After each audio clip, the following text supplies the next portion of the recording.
Most people don't realize how much of their personal information is being bought and sold every day. Data brokers are making millions pulling details about you from public records and the internet, then packaging and selling it, usually without your consent. That's how your information lands in the hands of scammers, spammers, even stalkers. It's why you get endless robocalls and why ads seem to follow you everywhere. That's where Aura comes in. Aura actively removes your data from broker sites and keeps it off. They also instantly alert you if your information shows up in a breach or on the dark web.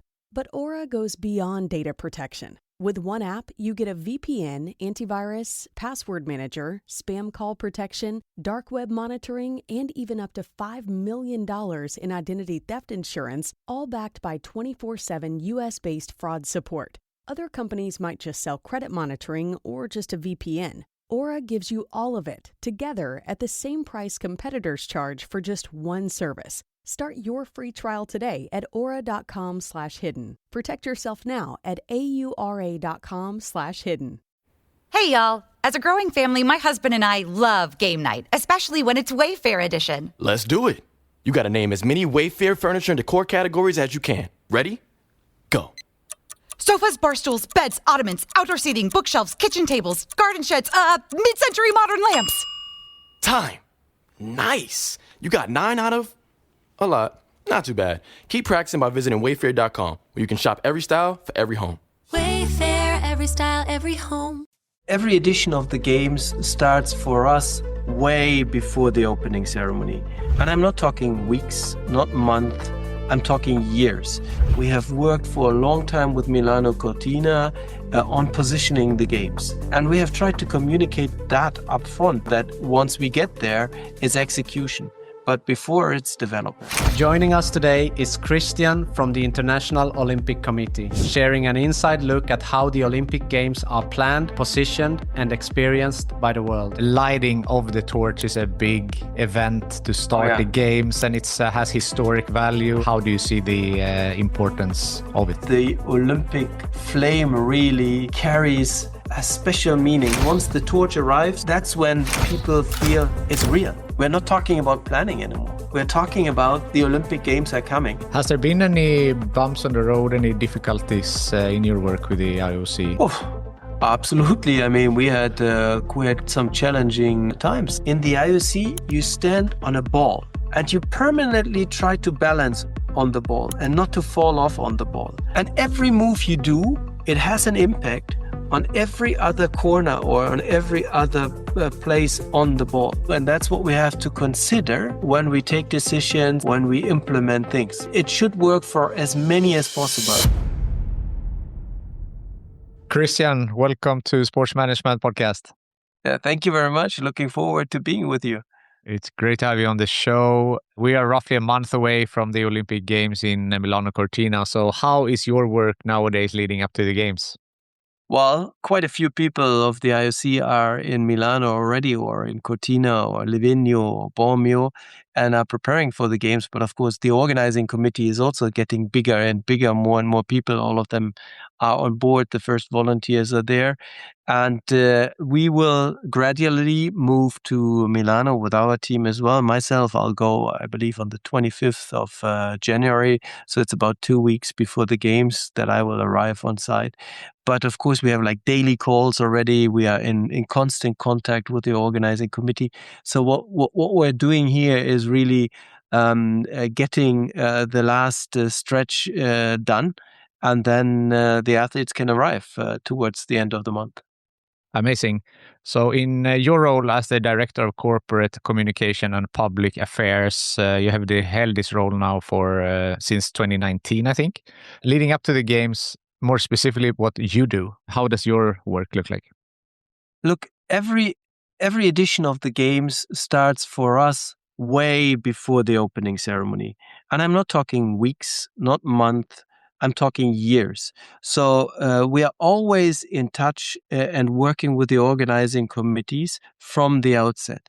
So in other words, the planning of an Olympic Games starts the day after the Games are being awarded. That means we are going regularly to the coordination commission meetings on site once or sometimes twice a year. We are having regular calls with the comms people from the future from the organizing committees and the future games hosts.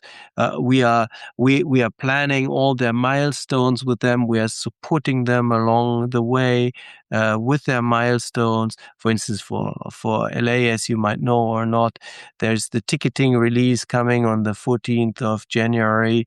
So we are working with them towards that. And so we have been working with Milano Cortina, with the organizing committee and with their team since a long time, since many years, since the games were awarded. And now it's crunch time. Now they have their full team on board because they grow gradually with time. Now they also have like daily events. Right now, the torch relay is on since early December, and there is something happening. They have daily news. We need to make sure that all the challenges are being addressed, but also all the opportunities are being used. And at the same time, we have worked for a long time with Milano Cortina on positioning the games, meaning what do these games stand for? What does make these games unique? And we have tried to communicate that up front because the media and everyone needs to have that information when they start reporting about it. We can't just be reactive. So we try to position the games along the way so that once we get there, it's execution. But before, it's development. Interesting. And you mentioned LA 28 as well. Are you kind of double working here now that you're working for both of these simultaneously? Well, double working would be almost like holidays. Actually, we have also the organizing committee for the French Alps 2030. We have Brisbane 2032, and we're working on future hosts as well, meaning the awarding of future games. We have the youth games as well. So yes, we are in touch, and we are working on all these editions, and all of these editions have local challenges. All of these editions have a local flavor, and you always need to put your brain around what's their situation, which is not the same in Milano Cortina than the same in the French Alps or in LA. And the culture plays a role. The political context plays a role. So it's a lot of adaptation and flexibility which is needed, but that's the beauty of it. And that makes the game so unique that they always come to a certain setting and they flourish in this setting.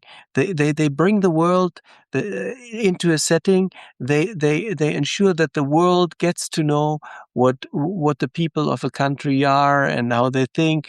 They introduce a culture to the world, and they introduce the world to a culture, and that's the beauty about the games, and that's why it's so nice that the games are in different places regularly and not just in one, because there are people who argue, the game should always be in one place.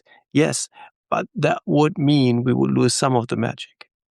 Definitely. And as a Swedish person, got a little bit bummed that these games didn't end up in Stockholm. Now we're in Milano Cortina. So what do you say is, like, you mentioned the uniqueness of Milano Cortina. Why will this be so special? Yeah, well, they're talking about the new Italian spirit, right? That's a bit one of their headlines. But these games are special for many reasons. One of them being they're using existing world-class infrastructure, meaning we're talking about the mecca of biathlon in Anterselva, right? They have World Cup races every year, and they're packed every year. And now the games go into this venue. The venue is being upgraded a bit for the games, and there's a legacy already front-loaded before the games start. And then the games will come. They will elevate this venue, this biathlon center even further. And then the legacy will continue afterwards because the World Cup will continue to go there. Or Predazzo, Val di Fiemme, where you have all the Nordic competitions. Bormio is a very famous alpine destination for the men's World Cup, or Cortina for the women, and so on and so forth. forth. So that makes these games very unique, that we are using existing infrastructure, which has a long legacy already before the games start. And the games will help this infrastructure to have a much longer lasting legacy even after. But this comes with a price, and the price is it's a spread out landscape, meaning there's quite some distance to overcome between Milano and then Livigno, Bormio, Anterselva, Cortina, Val di Fiemme.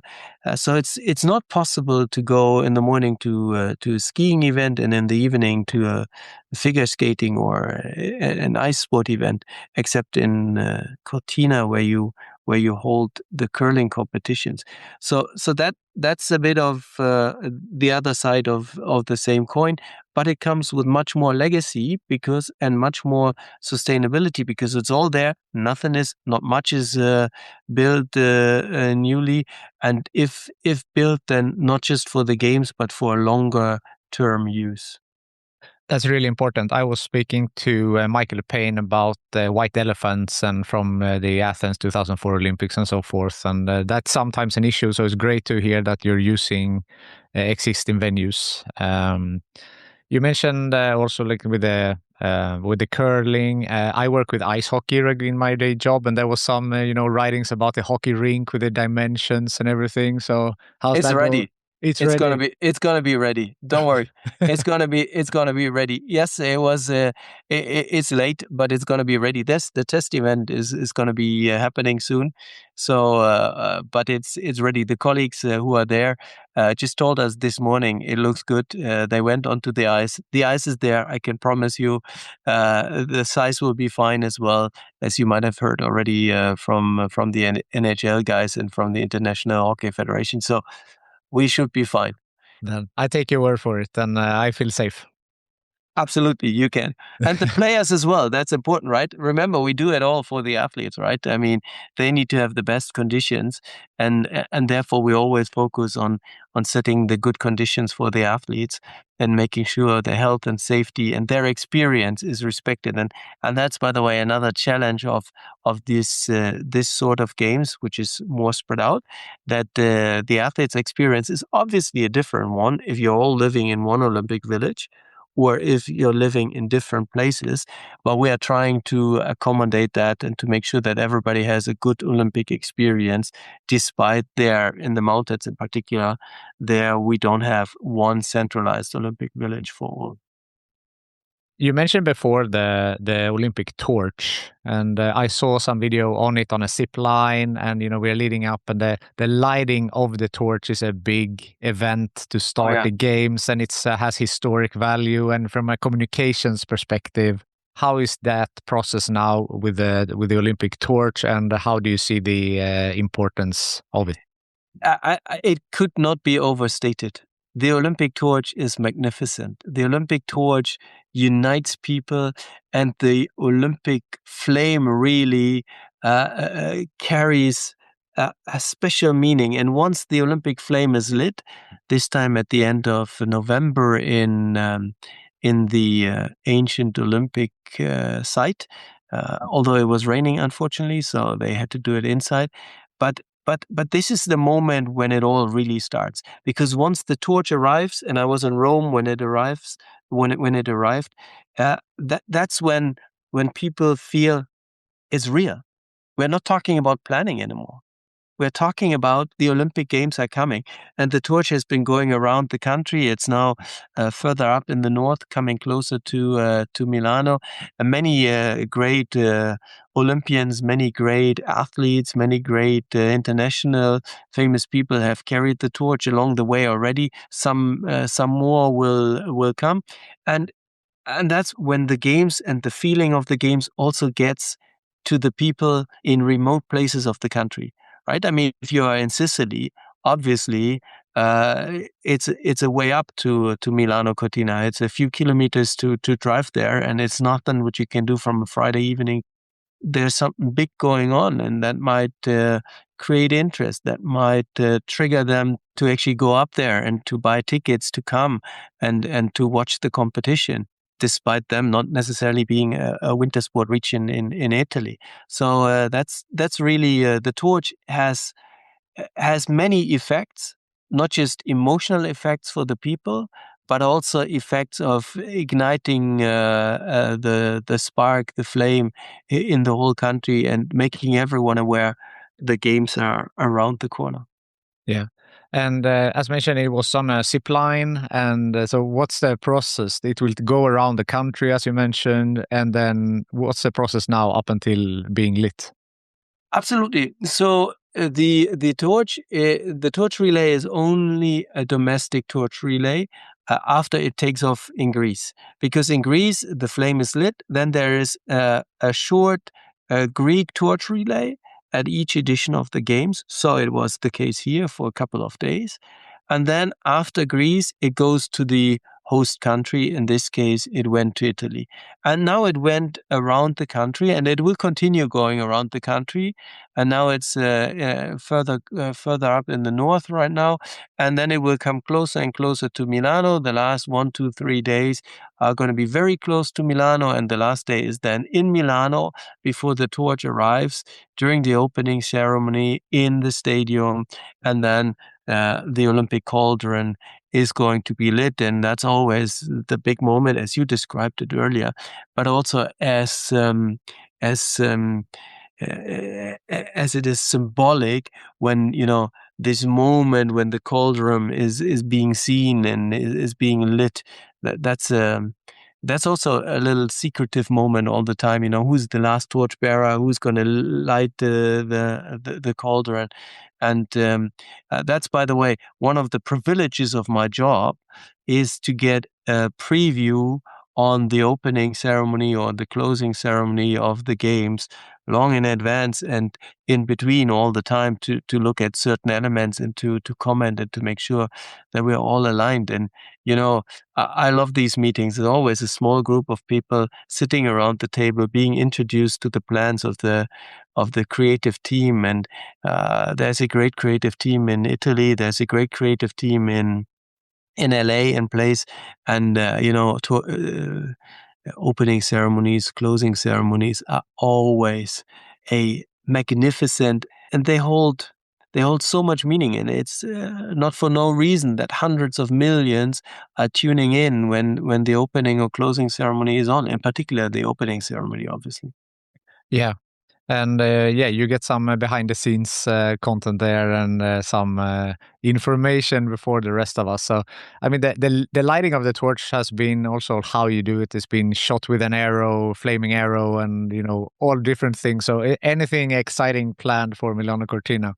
Absolutely. But guess what? I can't talk about it. I assumed so. But great to know that there are exciting plans, at least. So everyone will tune in for that for sure. That's for sure. I mean, all of this is also going on since so many years, since decades, right? The history which comes with it makes it so meaningful for many people. And that it has sustained so many decades, or through so many decades, shows you also the power.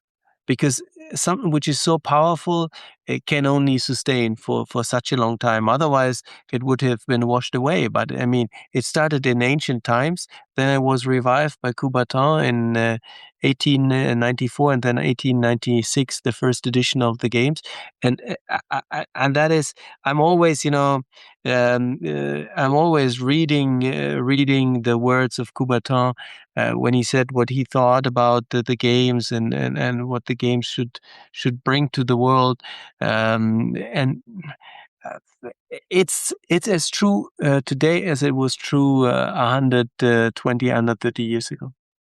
Another thing that carries symbolic value and is always talked about are the Olympic mascots.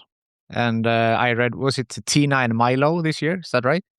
Yeah, that's very right. And you know what? And they have, Tina and Milo also have a couple of friends, which are called the Flows, which are little snowdrops, I believe. But I need to look up what they really are. But in any case, a nice little gimmicks. And I personally, I'm a big collector of the mascots. So I have them all at home, and whenever I come from the games or before you can buy them already, I always bring them home. And um, it's how do I say? It's one of these things which many people remember, right? I mean, the first mascot, the first known mascot as such was Waldi, the dachshund from Munich '72. Since then, I mean, it started in Grenoble already. They had a sort of mascot, but then Munich was the first real one. And in the Olympic Museum, we still sell Waldi until today, because people are coming and are interested in want to have a Waldi at home, and so are the other mascots. I mean, of course, the mascots also represent a bit of the culture of the region. They're very unique, and they they trigger some interest way before the game start. Mm. Are you in a small group of people getting to decide which ones, how they will be, how they will look like, what they will be named? No? That's always the organizing committees. I mean, we divide the work here, and it's the organizing committees which develop their look and feel. They develop their mascots. They develop their vision, their branding, their logo. All of this comes from the organizing committees, and I was just yesterday in a discussion about a future logo. They then come and present to you ideas. You comment, you say what works, what doesn't work, where do we need to make sure that the visibility of this element or that element is better. And the whole objective is, again, to make sure that it's games from a certain region, but which actually inspire the world, right? Because in the end, it's games in a region, but it's games for the world. The world comes to visit that region to experience the games. And that's the balance which you need to find when you develop a mascot, a logo, a look and feel, you name it. Interesting. I'm interested in your journey as well, how you got into this line of work, and did some research and think that you got into sports at around 8 years old. You're doing some cycling. So can you talk us through, your relationship to sports and how you got into communication and later IOC? Absolutely happy to do that, Marcus. To say the first thing, that's the beauty about the job, that it's passion. Right? It's not just a job, it's passion, or the other way around. It's passion, and it's beautiful that you can turn passion even into a job. So I've never gone to work ever in my entire life saying, "Oh my goodness, 8 more hours until the weekend." I always enjoy it. Of course, there are moments where it's tough, but it's still we do it because we love it, and that's the same for all my colleagues here. And when we have interviews for people who want to work for the IOC, or before I worked for the National Olympic Committee, or even for a news agency, for a sports news agency, because I was a journalist, it was the same. They all love sport. They do that job because they love what they are going to see and what they're going to work on. And that was the starting point for me. I got into sport. I got into cycling. I was born in the GDR, German Democratic Republic. That's for the younger ones of your listeners. That's when Germany was divided in 2 parts, East and West. That was the eastern part, which was part of the Eastern Bloc, meaning Poland, Russia, or Soviet Union at the time, and some other countries. And there was a wall dividing Germany. And I was born in East Germany. I got into cycling. Sport was a good way of actually finding an area where I could explore myself without being drawn into politics too much. So that was very useful. Then the wall came down. I continued with sport, and then I studied sport and sport and communication. I came out of that, started as a journalist, as I said earlier, in a German news agency, SID, Sport Information Service, which belongs to AFP. I reported about the Olympic Games, first time in 2006, Torino. That were my first Olympic Games, very young as a reporter. They allowed me to go there. Then I went to Beijing 2008. and then I became the spokesperson for the National Olympic Committee in Germany. I joined them in 2009, stayed on board until 2015 before I joined the IOC, started here on another job, was responsible for the communication in the German-speaking countries, and then I became the director of communications and public affairs, corporate communications and public affairs in 2019, as you said earlier already. And you started in 2019 during Thomas Bach, right? Was president Yes. at the time. Absolutely, because Thomas Bach and we knew each other. He was the one who hired me when I came to the National Olympic Committee. He was at the time in 2009 when I joined the National Olympic Committee, when I jumped the fence, if you want to say, from the journalistic side to the journalistic side where you're asking question to the side of the organization which has to answer questions. That was in November 2009. I joined the NOC. He was the president at the time. We had an Olympic bid as well during my time at DOSB. We lost for the 2018 games against Pyeongchang. In 2011 was the decision in Durban. And then I was there when Thomas Bach became IOC president in 2013.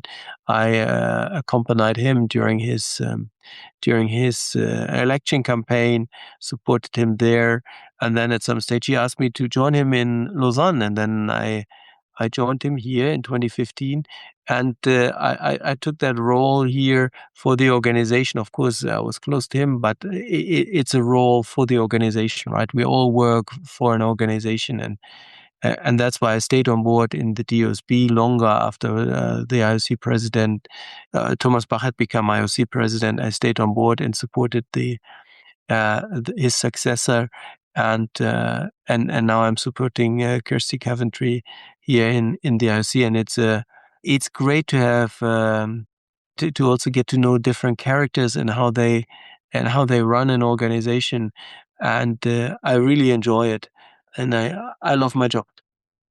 I'm glad to hear.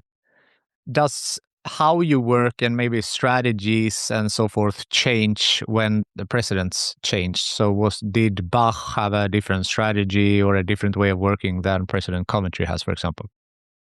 Absolutely, things change. I mean, it would be terrible if it wouldn't. It must change, but it changes already during a term of one president. Everything develops. I mean, we go further. The situation is not the same than it was in 2013 when Thomas Bach arrived. It wasn't the same situation in 2018 and then in 2020 and so on and so forth. So absolutely there's a development during the presidency, but even a bigger change is if there is a new president coming in, because during the election campaigns, the presidents or the candidates for the presidency put out their manifestos, their plans, their strategies, their ideas, which they then put forward to the membership, and based on that, the membership elects these candidates, and then once they arrive here, then it's about to implement what has been proposed, and right now we are going through a huge process which we call Fit for the Future. The objective is to define the strategy for the IOC for the next 8 years or 7 years from now on, and that's exciting. Because you hear new ideas, you try to project yourself into the time 8 years ahead or 7 years ahead. Where do you want to be by then? And the president drives that, and we're supporting her in doing that. And of course, that changes. That brings change. That's not always easy, because sometimes you sit back and say, "Oh, well, we have always done it like this." Yeah, but it's good to ask yourself, is it still the right way of doing it? The answer might be yes. The answer might also be, in other cases, no. And that's where you find the changes which will come and which are needed. Interesting. Has there been any bumps on the road, any difficulties in your work with the IOC? And if so, how did you overcome them? Oh, absolutely. I mean, we had quite some challenging times. I mean, if you look at 2020, when COVID hit, when the games had to be postponed in Tokyo, and nobody knew how to do that, there wasn't a blueprint, but we did it. And, holding the games 2021 in Tokyo was probably one of the biggest achievements we could have had. And then the next challenge was only 6 months later, we have the Winter Games in Beijing, and still in COVID times. That was a huge challenge as well, in particular also given the political context of the world at this time. Those were really two huge challenges which we managed. And then not to forget Paris. I mean, Paris were the games where all the reforms which Thomas Bach had initiated really came to life. So the games in Paris, there you could see how the vision translated into practice. And that was great to be part of that and to see that. And I'm not saying it, but some people I've heard saying these were really games which were unexpected, which were really igniting a new spirit. And I have to say, Paris was absolutely fantastic with the landmark buildings, with the landmarks overall as a backdrop for these games. You couldn't have done it better. There were some criticisms, though, with the swimming events, for example, in the lake and so forth. So you had some difficulties as well. But as you mentioned before, also that IOC has a tendency to make it work anyway. Yeah, absolutely. And I mean, would be not normal if there wouldn't be challenges. Of course, Paris had its challenges, but if you look at it if you take the high road right now, if you look at the swimming, what was the objective here? The objective was, they said, we want to clean up the Seine. We want to make sure that the Seine is swimmable going forward. And they used the game as a milestone to achieve that. It wasn't easy. It was close, but they managed. In the year of the games, it was still very tight because of the weather conditions as well, with all the water coming in from upstream, from river upwards, and all the rain. But then in the end, we could swim. And last summer, you saw how these areas of the Seine where you can swim, how they were used by the population. So actually, mission accomplished. Yes, it wasn't easy to get there, and in between it was on an edge, but we got there, and this is what the games can do, because that they serve as a finish point or a finish line. Everybody knows if we want to get that done, we need to get it done by the opening ceremony, because it's inevitably that the games start on day X. And that triggers a lot of community sense, that triggers a lot of effort, which without that finish line, you would never have. And some cities use this for, use the games for this. And we are saying the philosophy in awarding the games is, you guys, the games should serve the long-term needs of the city. It should never be the other way around. You shouldn't adapt the city to the games, but you should say, what are the long-term needs of the city, and how do we adapt the games so that we can make it work for us? And this is actually which has been worked out quite in a quite sophisticated way. And if you look at Milano Cortina, we talked about it in the beginning, how they use the games to make sure that they continue their long-lasting legacy in winter sport. That's just the right approach. Yeah, for sure. If we think about the communication aspect on this, IOC is appealing to literally everybody and it's worldwide. So how can you make sure in your communication strategy that, the older generation, younger, and also globally to find something that appeals to everybody? That's a very challenging subject. Number one, I think we need to be clear. IOC and the Olympic Games is actually two things. Sometimes it's useful to consider it as one, but sometimes it's also useful to consider it as two, because the IOC is, if you want, the owner of the games or the guardian of the Olympic Games. But the IOC is also the leader of the Olympic movement and as such is a policymaker. So sometimes we have to make policy and that's not very welcome. Or it's welcomed, depending on what policy we are making. And the objective there is to make sure that every policy we make supports the games, right? But sometimes if a policy is not as welcome, then it's good that we can differentiate between the two, right? And as an organization, we also need to deal with political situations around the world, which have an impact on the games. But people definitely love the games, and sometimes they bring the IOC very close to the games, and sometimes they don't see the IOC very close to the games.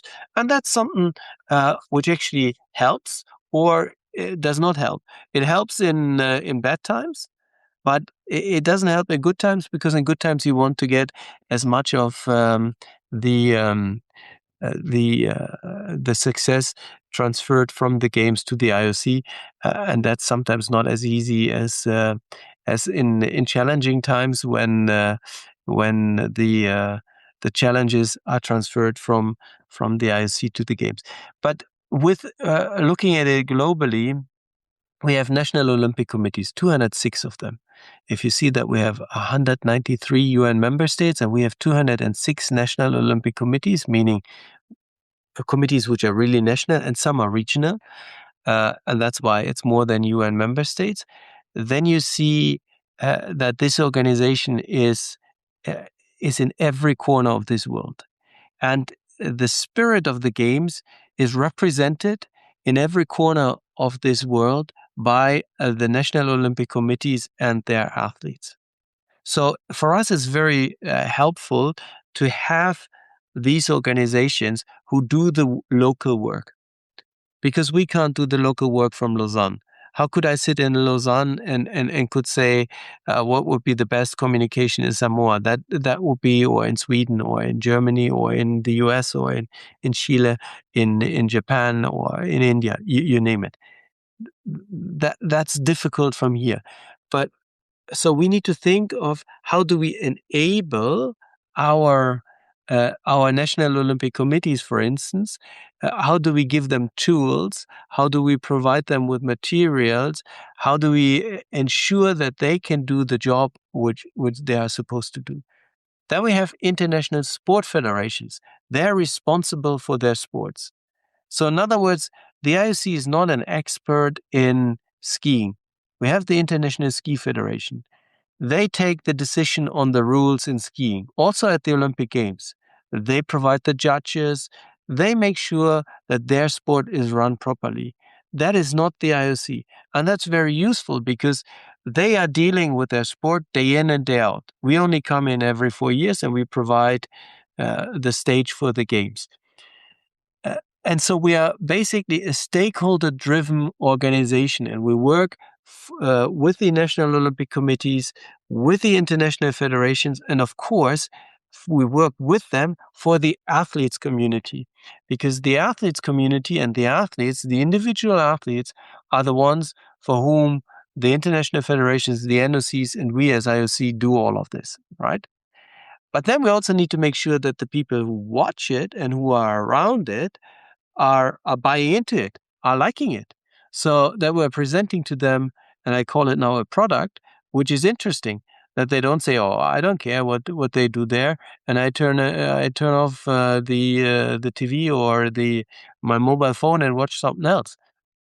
We still need to keep an interesting product, and therefore the work in the IOC is a constant balancing act.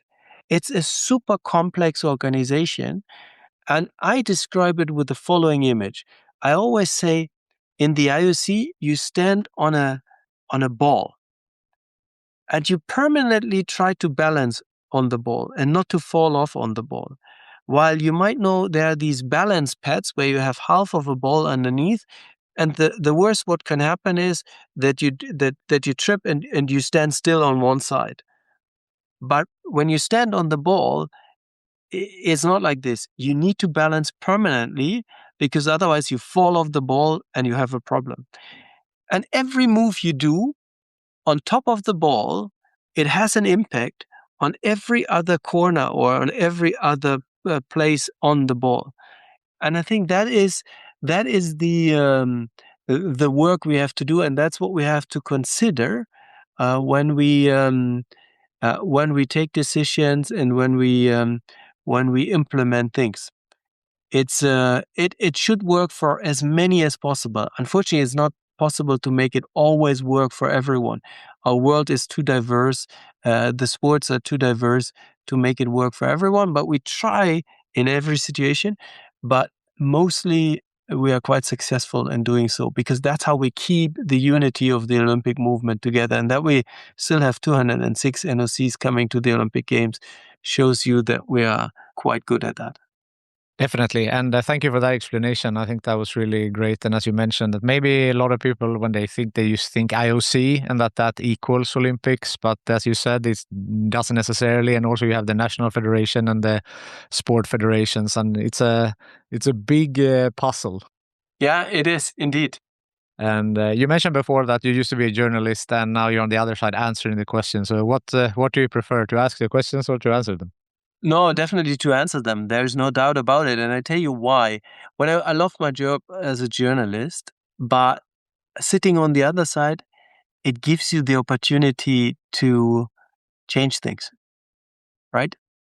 It's not just criticizing, but then somebody turns to you and says, okay, you want to do it differently? Do it differently. And I love that. And that was the element I was lacking. I was not just, now I can really have an impact, and I can see and I can get my hands dirty and change things. But I'm also putting in front of the reality, and I see, okay, I want to change it, but it has so many impacts on other people that I can't change it the way I want to change it. So it broadened really my perspective when you work on it. And as a journalist, again, I love my job, and we need journalists, and we are trying to support them as best as we can here in the IOC. But as a journalist, you're not put in front of the responsibility to really then make it happen. And making it happen is easier than just to describe it. That's what I've realized when I came to the other side. I came with a lot of, yes, let's do this and this and this and this. And then I arrived and I said, here's the constraint, and here's the constraint, and here's the constraint. And you realize how complex many of the questions, which seem to be easy from your chair at your desk, how complex these questions are. But we need that criticism of journalism, and we need critical journalists looking at our work. But I think sometimes it would be also appreciated if the complexity would be seen and would appreciate it as such. For sure. If someone wants to work in communication, work in sports, make a similar journey as you have done, what is some advice that you have for them? First point, I would say you need to love sport, right? Number two is, I would say, you need to be open, because if you were to ask me, did I plan this? Oh no, never ever. I would have never ever guessed that I would end up here. I saw along my way opportunities to go through doors. And you need to keep your eyes open. You need to keep your eyes always on the ball and see, if you sit in a tennis court the ball goes left, right, left, right, left, right. But at some moment, the ball goes to the right, and that's then the winning point. So you need to always be focused. You need to make sure that you don't lose sight of the ball. And I had, when I for the first time went to the Olympic Games, and that was 2006 in Torino, and I saw the press conferences, the press briefings of the IOC. I was like overwhelmed. Of course, at that time, you still had hundreds of journalists in the room, which is not the case anymore, because today with remote work and, with all the constraints, there are far less people. But on the other hand, it's still similar. And I saw these press briefings. I went to them, and I have to say I was super overwhelmed, but also impressed. And I thought, sitting on that side and making it happen could be an interesting challenge and something I would like to do. And so when I then saw the opportunity to join the NOC, I just jumped on it. I just said, absolutely, that's my point. Let's do it. But I was also very clear very early in my career that I'm not, in the first place, a football person. So I love watching football, obviously, but there were many people who when I joined the news agency and became a journalist who went right into the football stadium, and did that Bundesliga, and I did a lot of office work, doing the news about other sports. And I thought, you know what? This is big too, and this deserves some attention too. So that's how I also found the Olympic Games and created a wealth of knowledge on many areas of the Olympic Games, and of course football is one of them. And again, I like to watch football. But I didn't go the football route, but I went a wider route, and an Olympic route, and that's how I got there. But in the end, I would not have gotten there without the support of individuals, right? I mean, if I wouldn't have had Thomas Bach saying yes in the first place to hiring me in the NOC, if I wouldn't have had him saying yes, please join me in Lausanne, it would not have happened. I could not have put in an application. But again, that's something which you need to see. You need to identify the opportunities while they come along the way, and you can't really pre-plan it, because you don't know when these opportunities arise. But when they arise, you need to be ready to jump, and when they arise, you need to be fully on board and prepared. That's good advice. I like that. And you mentioned you need support of some people to get to some different positions. And I like to end on a networking question. So who from your network do you think would be a good guest on this show? If you ever want to talk about Olympic brand, then there's a good colleague of mine who is Terence Burns, who is really somebody who is, and I'm happy to introduce you. Then there's another guy called George Herthler, who is an expert on Pierre de Coubertin, who has done many Olympic bits. He was writing films, bit books, and those both are Americans, two great guys. Now we've covered America. If I look towards the other side, an athlete who is very interesting is Abhinav Bindra from India, who was the first gold medalist of India ever. He is a shooter. He's a great mind, a great person to be on your show, I believe. How about that? Thank you so much. That's Terence Burns has been on my radar for sure for quite some time, and the others seems like a great guest as well. So I appreciate that. You're welcome. Christian, it's been a pleasure talking to you. Thank you so much for taking the time to be on Sports Management Podcast. Thank you, Marcus. All the best. Enjoy. Cheers. Thank you for listening to the Sports Management Podcast.